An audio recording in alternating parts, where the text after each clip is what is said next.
Three,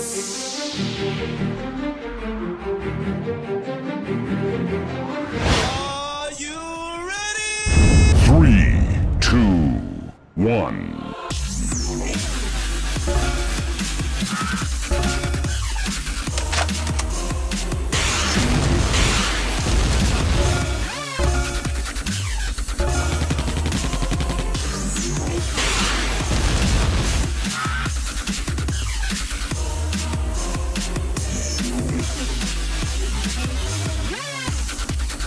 J'étais en 4e année à l'université, j'ai participé à des concours entrepreneuriaux et j'ai eu l'idée de mettre un pistolet laser sur un kart. Alors pourquoi? C'est venu de deux frustrations.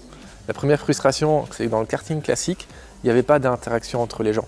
Et j'ai eu l'occasion de faire du laser game. Donc dans le laser game, justement, on avait des interactions entre les personnes. On voyait le nom de la personne qui nous avait tiré dessus sur un petit écran sur le ventre. Et j'avais trouvé ça génial. Et donc j'ai voulu prendre le meilleur des deux mondes. Donc c'est pour ça qu'on a l'écran à l'arrière du kart qui indique le nom du joueur.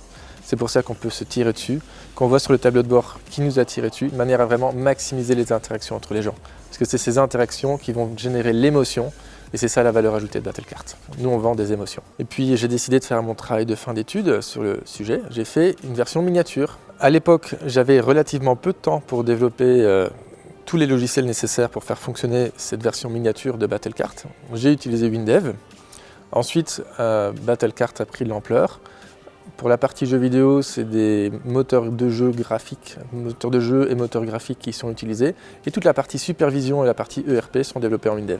Et on a du coup pu ouvrir un Battle Kart avec 36 cartes, donc 12 cartes qui roulent par piste, 12 cartes qui chargent. Sans WinDev, on aurait mis beaucoup plus de temps pour être prêt à ouvrir. Et WinDev, en termes de vitesse de développement, c'est imbattable.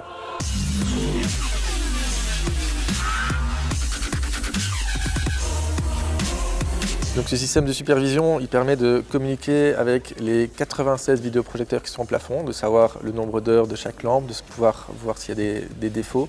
On supervise aussi autant de PC. Donc dans les 36 cartes, il y a à chaque fois une tablette qui est supervisée. Il y a les 96 PC au plafond. Il y a 10 PC d'administration qui sont répartis. Il y a les bornes d'enregistrement.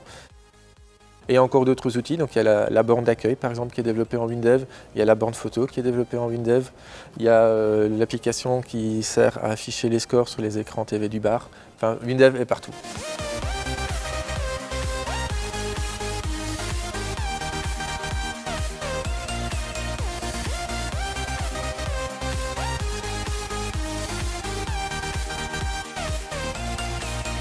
On a une application sur les cartes qui permet de monitorer tout ce qui se passe. Il y a 16 batteries ici sur les côtés.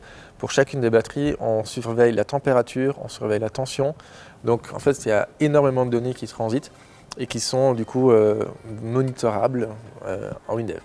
À côté de ça, il y a aussi l'application qu'on appelle Opérateur. Donc c'est une application qui est sur smartphone qui leur permet de lancer une course, de brider un kart, de mettre un kart en maintenance, de surtout voir aussi les alertes. Donc c'est-à-dire que si à un moment donné quelqu'un a un problème, il peut appeler à l'aide, l'opérateur va avoir une notification sonore et visuelle sur le smartphone. Cette application, en fait, dans un premier temps, c'était un module qui était intégré dans l'ERP et en une matinée, si j'ai bon souvenir, l'application était portée sous Android avec WinDev mobile. Le jour où cette application a été mise en place, les opérateurs sont vraiment venus me remercier parce que ça leur a changé la vie.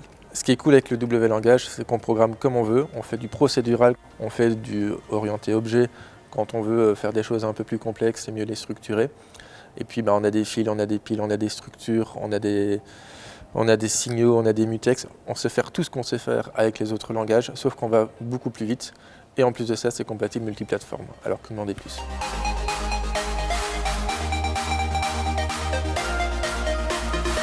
Comment est-ce que le système fonctionne? Il y a un serveur central qui sait où se trouvent tous les objets réels et virtuels. Les cartes sont des objets réels, les missiles, les flaques d'huile et tout ça sont des objets virtuels. Ce serveur en fait reçoit l'information du système de localisation de là où se trouvent les véhicules et donc va calculer les interactions entre les objets réels et les objets virtuels. Si un kart à un moment donné croise un missile, eh bien, on va générer une animation d'explosion, on va générer un son.